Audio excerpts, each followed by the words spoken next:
Good morning. I'm Jonathan Capehart, opinion writer for The Washington Post. Welcome to First Look, Washington Post Live's one-stop shop for news and analysis.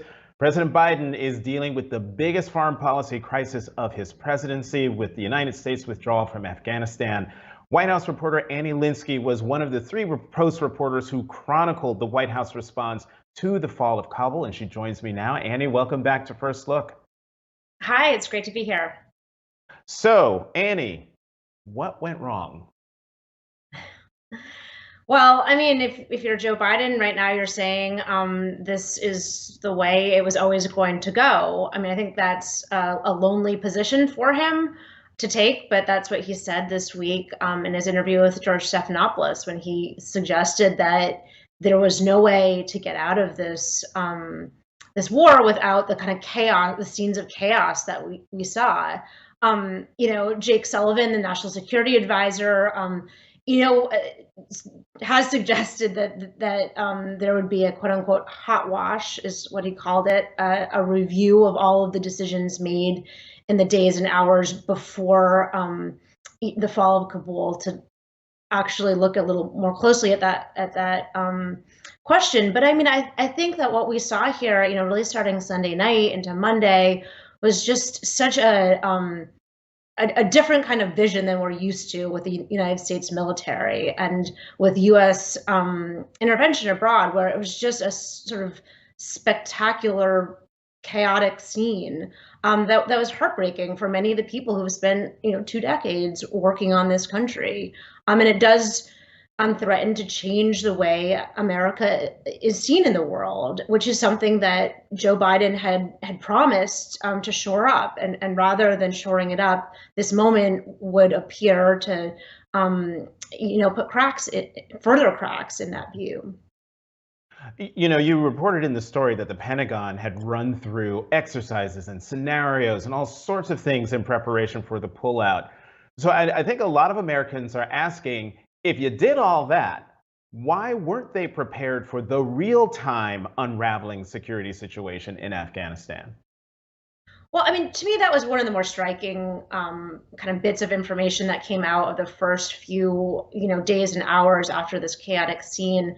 I was on a call with senior administration officials, and we and other Post reporters on this call were saying, look, how are you caught so unprepared for this? And the response was, look, we had done what they call a tabletop exercise on August 6th. So that's not that long ago. And they were trying to suggest that one of the even worst case scenarios would have been if they had had to fight their way into the embassy in Kabul to rescue embassy workers and then fight their way out. And that to them was going to be the worst case scenario, one that they were preparing for. But I think it's a little difficult, to use that and to hold that up as like, look, this is not so bad. It's suggestive that you can always come up with a worse scenario than what happened. I mean, things can always go worse. And so that it just seemed to me to be a bit of a red herring to say well, look, we prepared for one thing that would have been even more grave. Mm-hmm. And I just want to remind our our viewers here that this embassy in Kabul is an $800 million complex that was built 5 years ago. So just to talk about the investment that has been made by United States taxpayers in this country, that's just one example. But there are also broader questions raised about Biden's credibility. I mean, he in April made an agreement with the Afghan government to say that he was going to express confidence publicly in this government and not do a withdrawal, but on the condition that the Afghan government did several things. The Afghan government was supposed to, in Biden's telling, bring the country together and show that they had brought this country together. And that's a fairly big ask. But when the Afghan government didn't do that, I'm not sure why the United States felt that it had to hold up to its end of the bargain, which is one of the reporting targets that we have. Is if the Afghan government's clearly not doing what they said they would do, why is it that the United States felt we had to continue to do to perpetuate this sense of confidence that clearly we did not have. The follow-up question I had to that, I'm going to save for the opinion folks. I'm not going to put you on the spot with that. But in terms of the exercises and the scenarios and being caught completely flat-footed, the Wall Street Journal had a story late yesterday about a cable that was sent from the embassy staff in Kabul on the State Department's dissent channel, sent to Secretary Blinken, among other officials at the State Department. The State Department spokesperson Ned Price acknowledges the fact that the Secretary of State not only saw it, but if memory serves, responded to it. So how can the administration continue to say, we had no idea, we were completely caught off guard, when you had the people on the ground there telling them days before, I don't remember the timing of when that cable went out, but far in advance of the chaos that we saw a week ago? I mean, I will say, somewhat to Biden's credit, he's not really saying that he was caught off guard. I mean, he was saying this is what he thought would happen. What is unfortunate is that he made that cold calculation. It has been stunning to hear these interviews come out over the last few days where he said, this is the intelligence. This was an outcome that we thought could happen, and we just sort of went ahead anyway. And so I think, we're kind of conditioned for, when you see this kind of chaos, for our leaders to say, oh no, this is not what we wanted to have happen. But with Biden acknowledging that this was one of the outcomes that they were okay with, it does sort of change that dynamic a little bit. And it's a subtle thing, but it does reveal that this is a cost that Biden baked into the decision that he made. And I think that will also be the topic of hearings, in the House and the Senate. Annie, let me get you on one more question. We're not going to be able to get to boosters, but I just want to stick to Afghanistan and one other thing. A poll came out. I believe it was from the AP. Yes, from the AP. More than 6 in 10 Americans say the Afghanistan war was not worth fighting. So to my mind, I'm just wondering, this puts the president squarely in line with the American people, doesn't it? I mean, this is part of the political calculation on the part of the president and the White House, isn't it?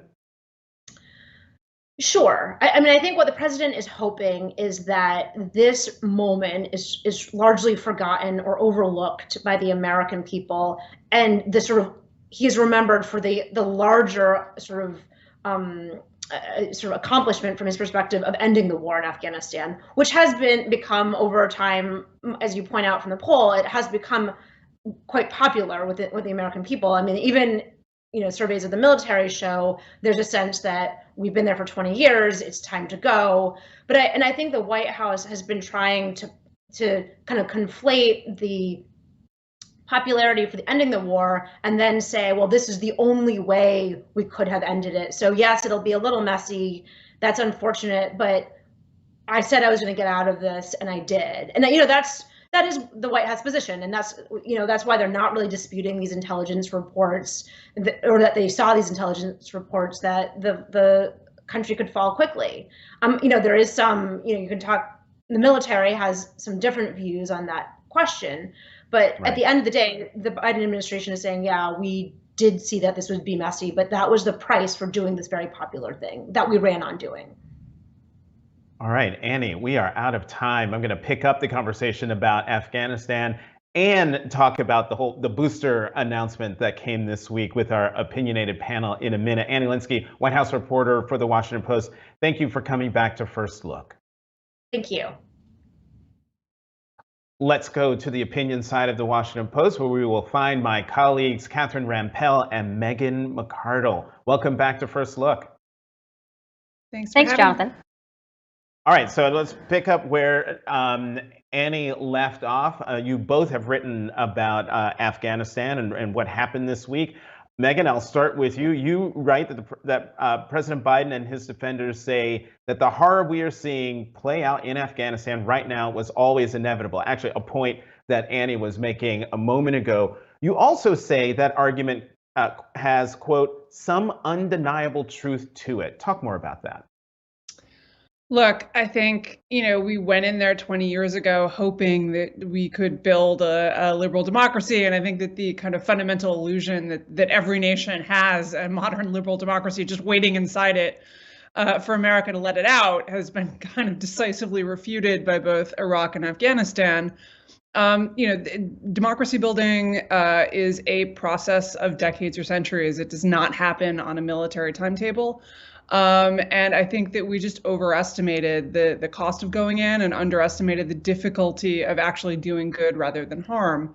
That said, I also think that people who make that kind of cultural / human nature inevitability argument, which has a lot going for it, then don't apply it to America. If you look back 20 years ago, I was in New York City when the towers came down. I lost people I knew there.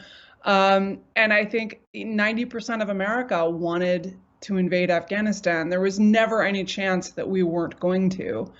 And at the point where we had, I think that, America's kind of cultural preoccupations almost guaranteed that we would end up going and expanding the brief beyond just making a military strike that was going to, punish the Taliban for sheltering al-Qaeda. And that then having done that it was going to be hard to get out. We were going to end up overcommitted because we had chosen a mission that it's very hard to say, okay, well, either we succeeded or that didn't work. There's always more you could do, more you could try.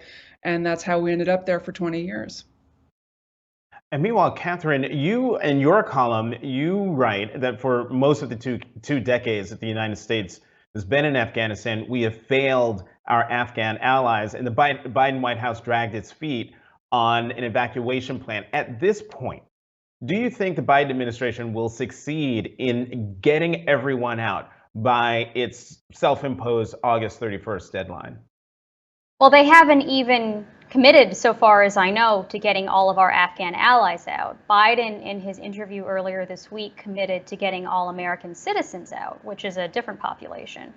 I mean, as I wrote in that piece, for most of the time we have been in Afghanistan, we have failed the interpreters who helped our military and the other Afghans who assisted the U.S. government, whom we promised to keep safe, right? These are people who put their lives on at risk to help the U.S. government, and who now have a target on their back, whose families have a target on their back because they are seen as collaborators by the Taliban, and many of whom have been killed. At least 300 have been killed in the past several years that we know of. We had promised to get them over here through a special immigrant visa system, very similar to one that we created for our allies who helped us in Iraq as well. And this system has been broken basically since its inception. It takes a really, really long time. It takes years for people to get through this clearance process, even though most of them already have security clearances as a condition of working with the U.S. government over in Afghanistan. But the system has been broken for a very, very long time. Through every administration that has been in charge during this war. But the problem became much more urgent as soon as it became clear that we were withdrawing our military from Afghanistan, right? What's going to happen to what was then a backlog of about 20,000 people who had applied through this system set up to help them. Again, we promised to help them. Plus, there are maybe 50,000 direct family members, spouses and children. What was going to happen to them once the U.S. military left? And refugee groups, veterans groups had been pleading with the Biden administration to develop a plan, for example, along the lines of what we did after the fall of Saigon, which is where there were a lot of allies, a lot of refugees who didn't have their paperwork yet in order, who were airlifted to Guam, an isolated place in the middle of the Pacific, a controlled environment out of harm's way, where they were processed there. They finished the screening system, the screening process, before they were ultimately relocated to the United States. We did the same thing. We did the same thing actually for a population that was fleeing Saddam Hussein in the 90s. We brought them to Guam. So this was an option that was proposed, and the Biden administration dragged its feet. And it's unclear why. Was it just incompetence, disorganization?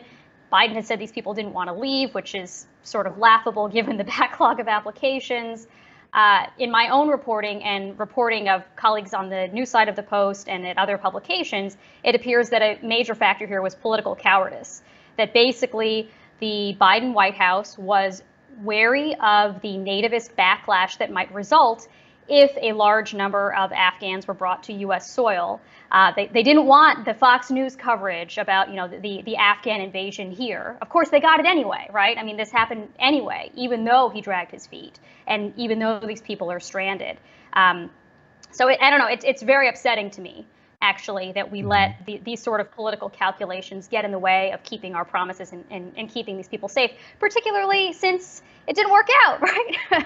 I mean, no matter what Biden does, he's going to be accused of open borders. So just do the right thing. Right. And actually, to that point, and you anticipated a question I was going to ask you, Catherine, so you've actually saved me a little time by talking about the sort of the cowering in fear of what the folks on Fox News was saying. But Megan, within the Republican Party, there seems to be a split. There's the faction, most notably led by Senate Minority Leader Mitch McConnell, who, is saying we should care for our Afghan allies and, let's protect them, let's bring them. And then you've got the more nativist, okay, I'll bluntly say it, racist wing on the far right that is basically spouting the quote unquote white replacement theory as a reason for why Biden is letting all of these people into the country. How is the fracture within the party going to play out? Look, I think that this goes to deeper fractures within the party. If you had asked me 10 years ago how many conservatives there would be saying that we shouldn't let the allies in who helped translate for us, who helped, who helped do all sorts of things, who worked for us in many capacities. If you had said to me there'd be a lot of conservatives who were against that, I mean, this is the movement that was obsessed with national honor, right? I would have said that there would be none, probably, or very few. And that's not how it's played out. And I think that goes to the way that Trump has politicized things. You see this with the vaccines and the masks, where at the beginning of the pandemic, I was watching conservatives complain that the left-wing public policy experts were downplaying masks, and then Trump refused to wear one, and they had to justify that decision. And so they decided masks didn't work. And then they committed to that emotionally and they couldn't back down off of it. And I think that you're seeing this play out in red states now, where they have overcommitted to the pandemic's no big deal and are having real difficulty moving off that politically, even as people are dying in their hospitals. And so I think that we were seeing a very similar pattern here, which is that Trump politicized immigration, not even in a way where in general we want lower levels of immigration. I think that is a quite defensible point of view. It's not my point of view, but I don't think you have to be racist to think that we should let fewer people in. But I do think that now there's a kind of reflexive, emotional, I must die on this hill and every hill where I am opposed to the left.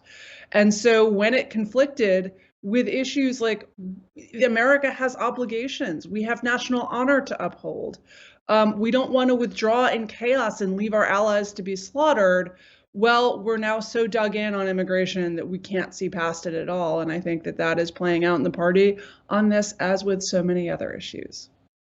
I hear you when you say that, you can be for a policy of limiting immigration without being racist. Unfortunately, you have folks on Fox News, Tucker Carlson among them, basically saying flat out loud that to allow our Afghan allies and Afghan refugees to come to this country is part of a Democratic Party diabolical plot to erase white people from the country.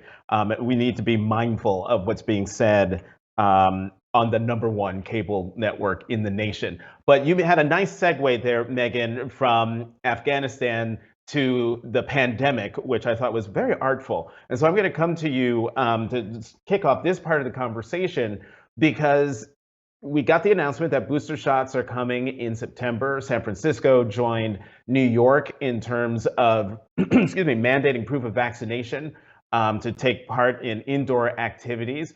One, what's your take on vaccine mandates? And do you think that more big cities will follow the lead of New York and San Francisco? Look, I'm basically libertarian, but I've always made certain exceptions for public health because in the same way that you are not allowed to punch me, I don't think that you have a civil right to expose me to a potentially deadly disease. And so I think there is ample constitutional precedent for mandatory vaccination. I think it is well within the rights of governments to do it. I think there are prudential questions of, does this actually advance the public health? Is the danger of COVID worth forcing people to get vaccinated?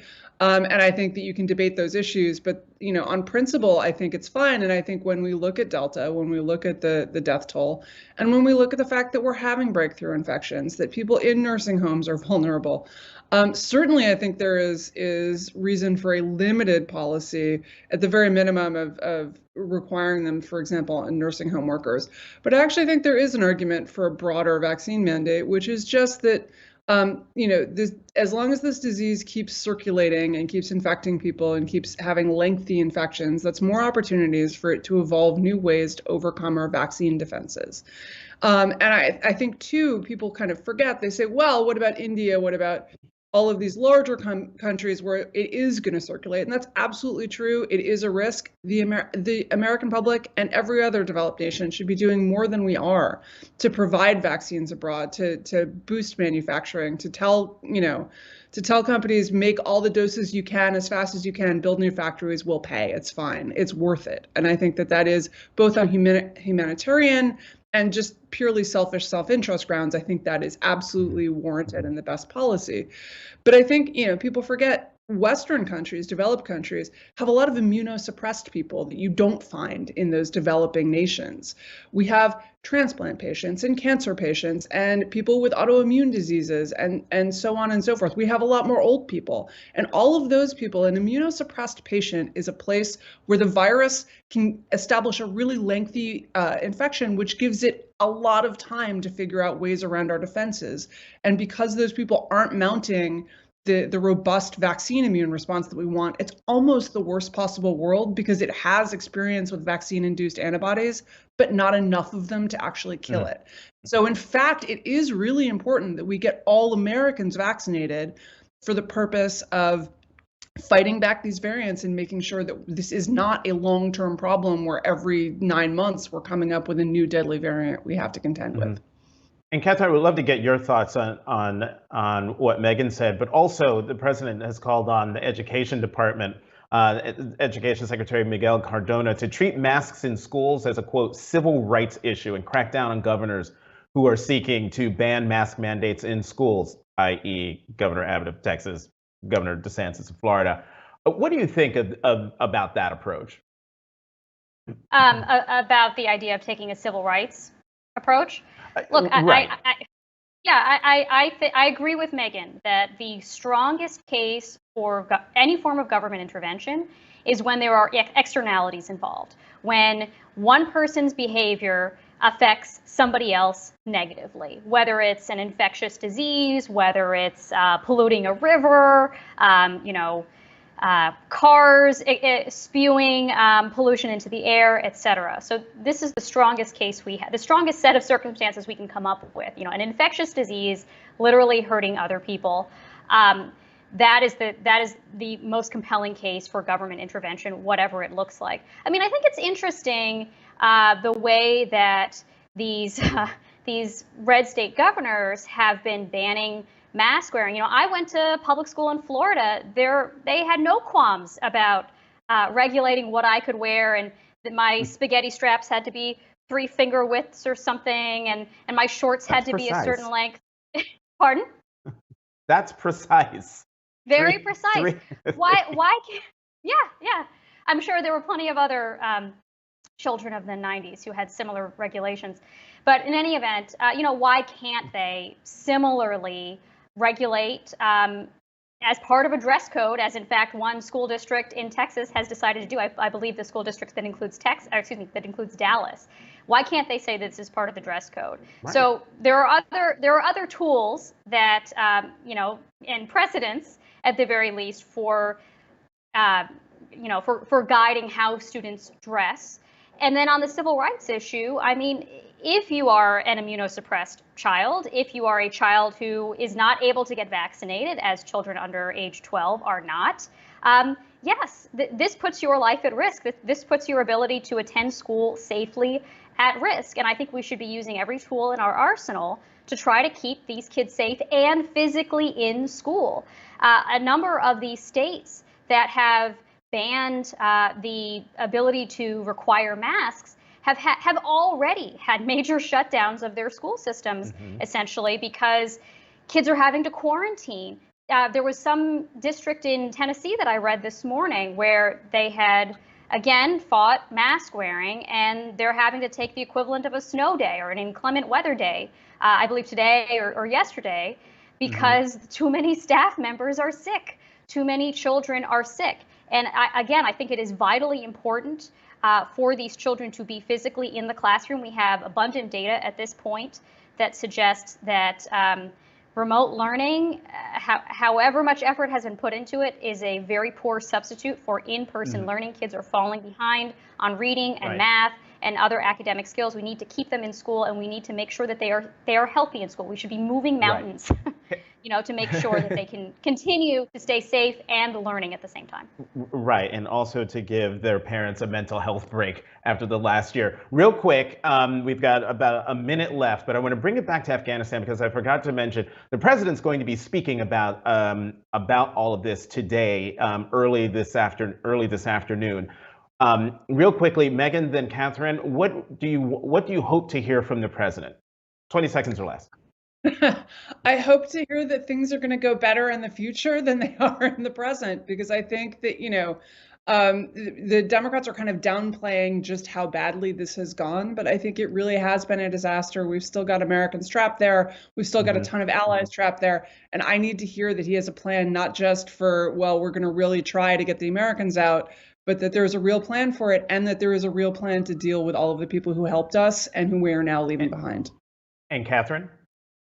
Basically the same thing. I want to hear him take ownership of the problems that we've had so far, present a strategy for getting not just U.S. citizens out, but also our allies, many of whom, if we give them visas, so what if they can't actually get out of the country, can't get to the airport for that matter. I'd really like to hear more detailed information about what our plan is to help these people who helped us. And we're going to find out later this afternoon what the president has to say about Afghanistan. Catherine Rampell, Megan McArdle, we're out of time as always. Thank you very much for coming to First Look. Thank you. Thank you. And thank you for tuning in. Go to WashingtonPostLive.com to register and find more information about the programming in store for next week. As always, I'm Jonathan Capehart, opinion writer for the Washington Post. Thank you very much for watching the Washington Post's First Look.